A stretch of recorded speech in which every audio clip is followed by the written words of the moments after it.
60 साल की नौकरी पर पेंशन नहीं, एक दिन की सांसदी में लग जाती है लॉटरी। दोस्तों नमस्कार, स्वागत करते हैं आपका एक बार फिर से हमारे यूट्यूब चैनल पर। दोस्तों, लगातार 60 सालों की नौकरी करने के बाद भी पेंशन धारक अपने हक की लड़ाई लड़ रहे हैं, पर एक दिन भी कोई सांसद अगर रह जाता है तो उसकी लॉटरी लग जाती है। जी हाँ दोस्तों, एक तरफ जहाँ पूरी जवानी देश की सेवा में लगाने वाले कर्मचारी पेंशन धारक आज दर दर की ठोकरें खा रहे हैं, बस इतनी मांग है उनकी कि उनकी पेंशन, उनका हक उनको दिया जाए, तो वहीं दूसरी ओर अगर कोई एक दिन भी सांसद या विधायक रह लेता है तो उसकी लॉटरी सी लग जाती है। 3-3, 4-4 पेंशन वो एक साथ लेता है और पेंशन धारकों को उनका हक भी नहीं मिल रहा। आखिरकार इतना अन्याय पेंशन धारकों के साथ क्यों?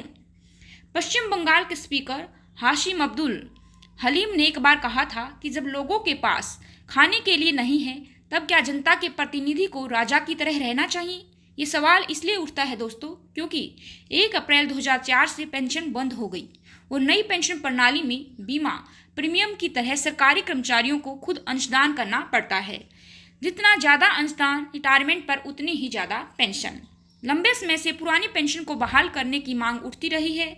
आम जनता में यही धारणा बन चुकी है कि चुने हुए नेताजी खुद अपने लिए वेतन भत्ते बढ़ा लेते हैं, पर कर्मचारियों को मांगों को अनसुना कर दिया जाता है। अक्सर सवाल उठते हैं कि आमतौर पर समृद्ध बैकग्राउंड से आने वाले जनप्रतिनिधियों को ही क्या आजीवन पेंशन देना ठीक है? अगर हाँ, तो 60 साल की उम्र तक अपना जीवन खपाने वाले सरकारी कर्मचारियों को पेंशन आखिरकार क्यों नहीं?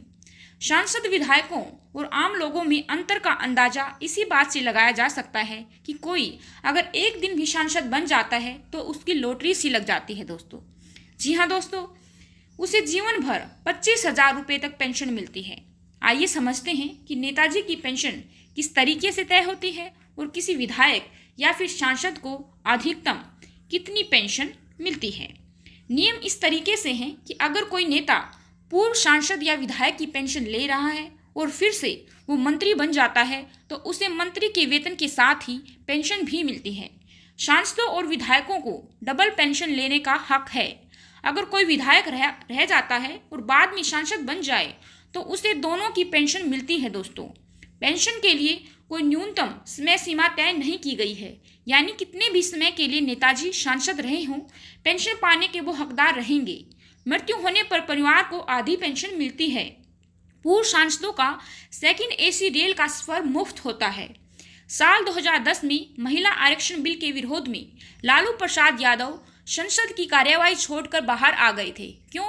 क्योंकि उन्होंने कहा था कि सांसदों को 1 लाख रुपए पेंशन मिलनी चाहिए, क्योंकि इस बिल के पास होने के बाद पुरुषों की नौकरी चली जाएगी। किसी भी सांसद को मिलने वाले पैसे के 4 हिस्से किए जाते हैं: सैलरी, निर्वाचन क्षेत्र के लिए भत्ता, ऑफिस के लिए खर्च और सहायक के लिए वेतन। ट्रैवल अलाउंस महंगाई के हिसाब से उनका बदलता रहता है।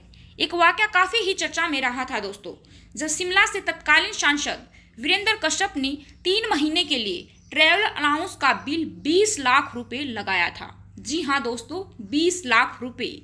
20 राज्य तो ऐसे हैं जो अपने पूर्व विधायकों को किसी सांसद से ज्यादा पेंशन देते हैं। जब किसी पूर्व विधायक की मौत हो जाती है तो उसकी पत्नी या फिर बच्चों को आधी पेंशन दी जाती है। पूर्व सांसदों के मामले में 5 साल के पहले कार्यकाल के लिए 25,000 और उसके बाद हर साल के लिए अलग से 2,000 रुपये मिलते हैं। 8 राज्यों ने विधायकों की पेंशन के लिए ऊपरी सीमा तय की है। बता दें आपको कि मणिपुर के एक पूर्व विधायक को 70,000 रुपये पेंशन मिलती है, जो देश में सबसे ज्यादा है। देश में केवल गुजरात एक ऐसा राज्य है जहां पूर्व विधायकों को पेंशन नहीं मिलती है, वरना हर जगह विधायकों को पेंशन दी जाती है। एक दिन के लिए जनप्रतिनिधि रहने वाले को पेंशन देने से उन सीटों पर जनता के पैसे पर बोझ पड़ता है जहां राजनीतिक स्थिरता नहीं होती है। नेताजी लोगों की पेंशन तय करने का फॉर्मूला भी आप एक बार जान लीजिए। संसद में दोनों सदनों की एक संयुक्त समिति बनाई जाती है। इसमें राज्यसभा के 5 और लोकसभा के 10 सदस्य होते हैं। इन सदस्यों के दोनों सदनों के अध्यक्ष नामित किए जाते हैं। पूर्व जनप्रतिनिधियों के पेंशन का मामला इलाहाबाद हाईकोर्ट पहुंचा दोस्तों। एनजीओ ने पूर्व सांसदों को आजीवन मिलने वाली पेंशन पर रोक लगाने की मांग की। याचिका खारिज कर दी गई। सुप्रीम कोर्ट में भी केस को खारिज कर दिया गया। मध्य प्रदेश हाई कोर्ट में 5 साल कार्यकाल के बाद भी पेंशन देने के लिए रूल की मांग उठी तो राज्य सरकार ने जवाब दिया कि विधायकों को उनकी सेवाओं के बदले में पेंशन दी जाती है। कर्मचारी भी ये कह सकते हैं कि वे जीवन भर नौकरी करते हैं, वे भी जनता की सेवा करते हैं, तो उनकी सेवाओं के बदले आखिरकार उनको पेंशन क्यों नहीं, क्यों उन्हें उनके हक से वंचित रखा जा रहा है। हमारे संविधान में जहां समानता के अधिकार की बात की गई है तो उसका पालन पेंशन धारकों के हक में आखिरकार क्यों नहीं हो रहा है। क्यों सरकार चुप्पी साधे बैठी है और टस से मस होने का नाम नहीं ले रही। आखिरकार कब तक हमारे पेंशन धारक यूं ही अपने हक के लिए दर दर की ठोकरें खाते रहेंगे। अगर पेंशन धारकों की पेंशन नहीं तो फिर सांसदों और विधायकों को भी पेंशन नहीं। आपकी क्या राय है इसके ऊपर? कमेंट सेक्शन में कमेंट कर अपनी राय हमें जरूर दें। वीडियो को ज़्यादा से ज़्यादा शेयर करें दोस्तों अपनी साथी दोस्तों के साथ, ताकि ज़्यादा से ज़्यादा समर्थन मिले और हमारे कर्मचारी पेंशन धारकों की मांगे सरकार तक पहुँचे और उन्हें उनका हक जल्द से जल्द मिले। ऐसे ही महत्वपूर्ण अपडेट के लिए बने रहें हमारे साथ।